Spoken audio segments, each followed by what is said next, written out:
প্রধানমন্ত্রী বৈধ পাসপোর্ট নিয়ে বিদেশে ঘুরে বেড়াচ্ছেন, কিন্তু যারা অনুপ্রবেশ করেছে তারা জাল পাসপোর্ট নিয়ে বিদেশে ঘুরে বেড়াচ্ছেন। কি অদ্ভুত একটা সিচুয়েশন। না না, আমি জানতাম বাংলাদেশ চলছে, এখন আমার তৃণমূলের বন্ধু বাংলাদেশকে রোম মনে করছেন, খুব ভালো লাগলো শুনে। তো যাই হোক, আমার আজকে যে রাজ্য সরকার উদ্যোগগুলো নিচ্ছে আমি প্রশংসা করছি, কিন্তু এতদিন পরে কেন?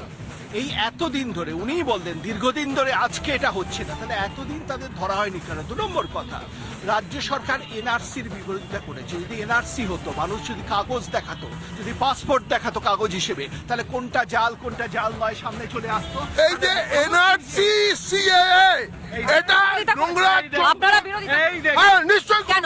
নিশ্চয়ই করবো। আমাকে পরিচয়পত্র দিতে হবে কেন? কেন দিতে হবে? পরিচয়পত্র দেবে না, তাহলে জঙ্গি কার্যকলাপগুলো বাড়ছে কেন? তারা সংবিধানকে সংশোধন করছে। উনি জঙ্গিবাদের বিরুদ্ধে সুবিধা করি না, বলছেন। আমরা ধরে সুবিধা করে দিচ্ছি। দিচ্ছে। ভারত সরকার পাচ্ছে না, পশ্চিমবঙ্গ সরকার কোড়া দিচ্ছে, লজ্জা করছে না। পশ্চিমবঙ্গের প্রশাসন ব্যর্থ। অদ্ভুত যুক্তিগুলো সামনে আসছে। স্নেহায়ন এখানে আছে, বিজেপির মুখপাত্র। আমি একটু কথা বলার চেষ্টা করি। স্নেহা, যে ঘটনাগুলো ঘটছে তার প্রেক্ষিতে দেখো, একটা বিষয় তো স্পষ্ট। একদিকে আমরা বারংবার প্রশ্ন করি যে আচ্ছা, সবার প্রথম বলো তো তোমার পাসপোর্ট আছে? হ্যাঁ, আমার এখনো নিজের পাসপোর্ট। আচ্ছা, কোনো সময় শুনেছো ভেরিফিকেশনের জন্য কে যায়? রাজ্য পুলিশে যায় না, সেন্ট্রাল থেকে কোনো পদক্ষেপ নেওয়া হয় না, পোস্ট অফিসের কোনো ভূমিকা থাকে? এই গোটা বিষয়টা নিয়ে কোনো নলেজ আছে? না, আমার ভাই করেছিল এবং সেই প্রসেসটা আমি জানি, সেই প্রসেসটা অনেক দীর্ঘ এবং প্রসেসে অনেকগুলো ভেরিফিকেশন আছে। আমাদের যে রাজ্য পুলিশ, লোকাল থানা, তারা ভেরিফিকেশন করে, তারপরেই কিন্তু পাসপোর্ট পাওয়া যায়। এবং আমি একটু উত্তর নিই। মানুষবাবু হাত তুলেছেন, পাসপোর্ট আছে? আমার পাসপোর্ট আছে। কিভাবে পেয়েছেন? পাসপোর্টের ভেরিফিকেশনে অ্যাপ্লাই করে। কারা করে? এটা হচ্ছে ভেরিফিকেশন কারা করে? কে এসে- বলি পাসপোর্ট ডিপার্টমেন্টে পুলিশ পোস্টিং থাকে, পাসপোর্ট ডিপার্টমেন্ট থেকে এসে ভেরিফিকেশন হয়। আবার বন্ধু বলছিলেন কলকাতা পুলিশ। না, যেই পুলিশরা আসে তারা কি রাজ্য পুলিশ? এরা রাজ্য পুলিশ। এটা একটা আলাদা ডিপার্টমেন্ট। এটা একটা আলাদা ডিপার্টমেন্ট। যারা পাসপোর্ট আছে তাদের। কবে হয়েছে? 2018 সালের আগে না 2018 পরে? আমার পাসপোর্ট 1999 সালে। তখন রাজ্য পুলিশের কোনো ভূমিকা ছিল না? পাসপোর্টে রাজ্য পুলিশের কোনো ভূমিকা নেই? এখনো নেই। আমার পাসপোর্ট আছে, আপনি তো পাসপোর্ট পাননি। আমার আছে, আমার ভেরিফিকেশন হয়েছিল, ভেরিফিকেশন করেছিল স্থানীয় থানা থেকে এসে পুলিশ। এটা যেটা হয়েছিল বলছি, তাহলে পুলিশ ভুল করেছিল, হয়েছিল সেটা। এবার আমার পাসপোর্ট ভেরিফিকেশনের সঙ্গে সঙ্গেই পুলিশ একেবারে সিমলেস প্রসেস ছিল। এখন আমার প্রশ্ন হচ্ছে, আমার বৈধ পাসপোর্ট আছে, আপনি যদি আমায় পাসপোর্ট দেখাতে বলেন আমি দেখিয়ে দেবো।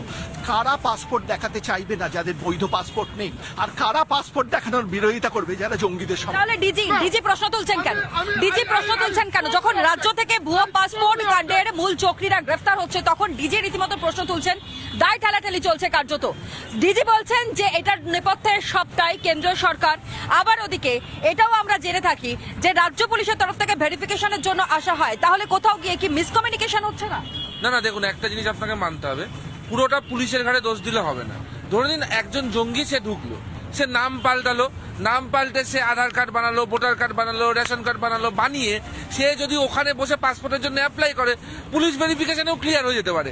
তাই জন্য আমরা যখন বলেছিলাম যে রেশন কার্ড, ভোটার কার্ড সব আধার কার্ডের সাথে লিঙ্ক করো, তখন তৃণমূল কংগ্রেস কেন বাধা দিয়েছিল? এই যে লিঙ্ক করলে তাহলে একটা মানুষের কাছে একটা, মানে প্রতিটা তার যে আইডেন্টিফিকেশন একই সূত্রে গাঁথা হয়ে যাবে, তখন কেন বিরোধিতা করে? কারণ জন্ম থেকে শুরু করে মৃত্যু পর্যন্ত, এমনকি কোন স্কুলে পড়াশোনা করবে সেটা সার্টিফিকেট পর্যন্ত জাল হয়ে যাচ্ছে। এবং এই সকল কিছুর উপর ভিত্তি করে কার্যত জাল হচ্ছে পাসপোর্ট। কিন্তু তারপরেও রাজ্য পুলিশ দায় ঠেলাঠেলি করছে। অর্থাৎ কার কাছে গেলে অন্তত পক্ষে তারা নিজেদের মতন করে মুক্তাঞ্চলের মতন ঘুরে বেড়াবে, নিজেদেরকে তারা একটা সেফ জোনে পৌঁছে দিতে পারবে, সেই কারণের জন্য মরিয়া প্রচেষ্টা চালানো হচ্ছে। ডিজির বক্তব্য আপনাদের সামনে তুলে ধরি। রাজীব কুমার কি বলেছেন আগে শুনুন।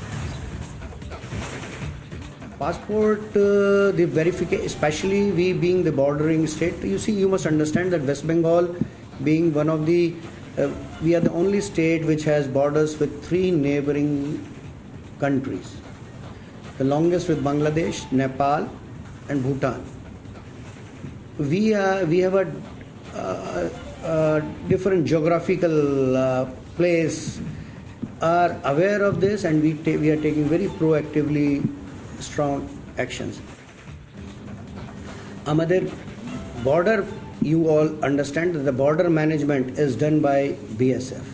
And in spite of the fact that there has been a lot of lapses, in a sense that these people have who crossed over our teams, specialized teams, have been very effective in neutralizing them and arresting them and sending them where they deserve to be.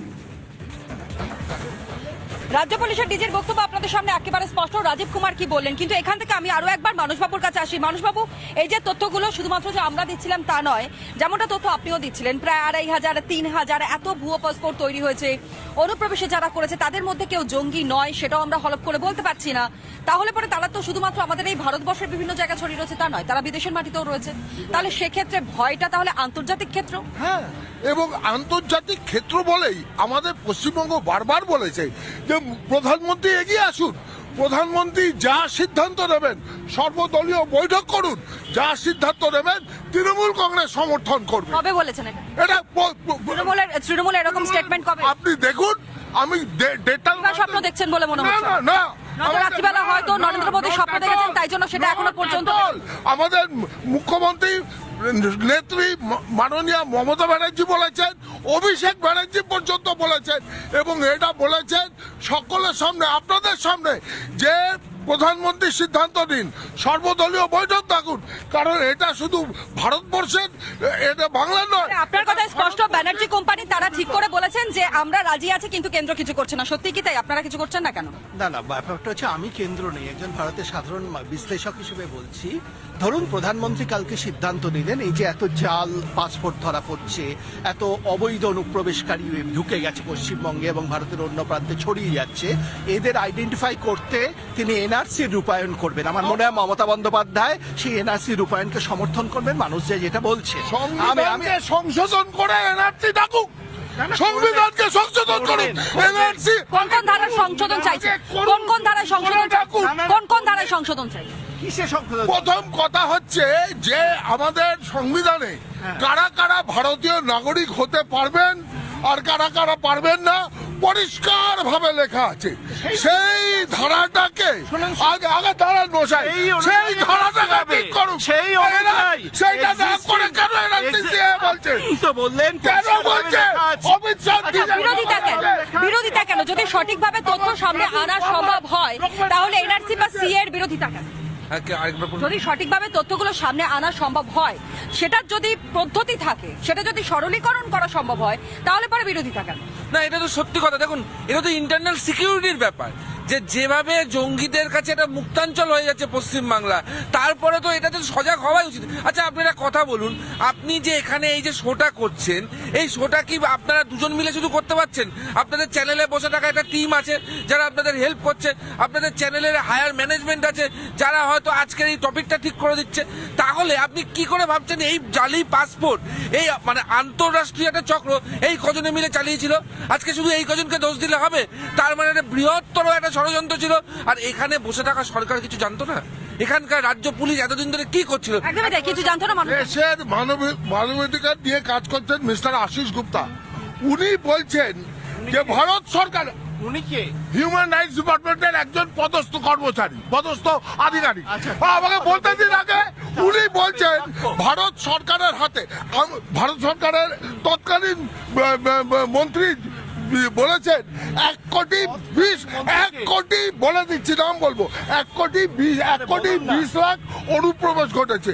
উনি বলছেন ভারত সরকারের হাতে যদি সত্যিকারের নথি থাকতো, সত্যিকারের আমি তৃণমূলের ওয়েবসাইট নয়, এটা তৃণমূলের ওয়েবসাইট নয়। নিজেদের মধ্যে যদি গ্যাপ বাড়ান তাহলে ভালো হয়। এবার বলুন, ভারত সরকারের হাতে যদি সত্যি নথি থাকতো তাহলে বাংলাদেশের সঙ্গে একাধিক আলোচনায় এই বিষয়টা তোলা হতো, কারণ ভারত সরকারের কাছে কোনো ডকুমেন্ট নেই। হাসিনা সরকারের পতনের পর জঙ্গি কার্যকলাপ লাগাতার বেড়েছে।